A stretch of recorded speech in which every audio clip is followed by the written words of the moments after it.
আজকে এই কাঁকড়া মাছ রান্না করব লাউ দিয়ে।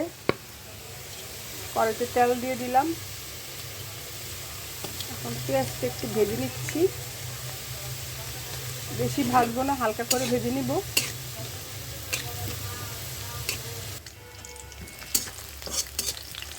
পেঁয়াজটা কিছুক্ষণ ভাজলাম। এখন আদা দিয়ে দিব, আদা রসুনের পেস্ট দিয়ে দিলাম।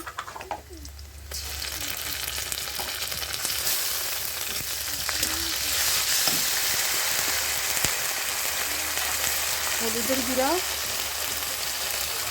আর একটু মরিচের গুঁড়া,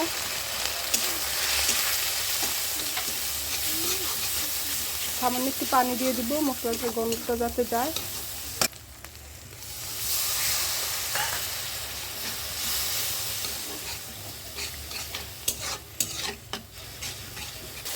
এখন মাছগুলো দিয়ে দিব।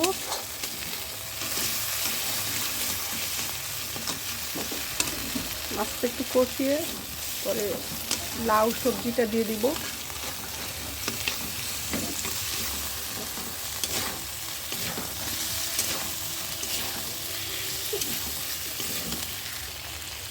কিছুক্ষণ কষানোর পর লাউগুলি দিয়ে দিলাম।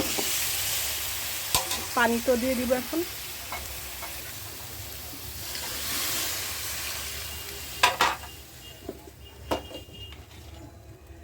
লবণ দিয়ে দিলাম পরিমাণ মতো।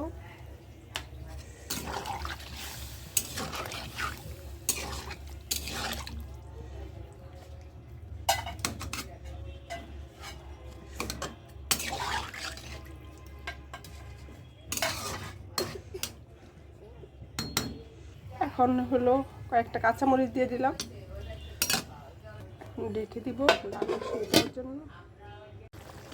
মাছের উপর ঢাকনাটা উঠিয়ে দিলাম, আর ঝোলটা একটু শুকালেই হয়ে যাবে। লাউটা সিদ্ধ হয়ে গেছে, এখন ঝোলটা একটু শুকিয়ে নিচ্ছি।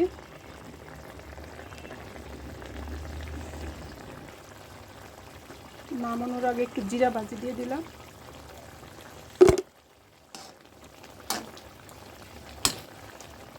রান্নাটা হয়ে গেছে, মাছ রান্না নামিয়ে ফেলবো।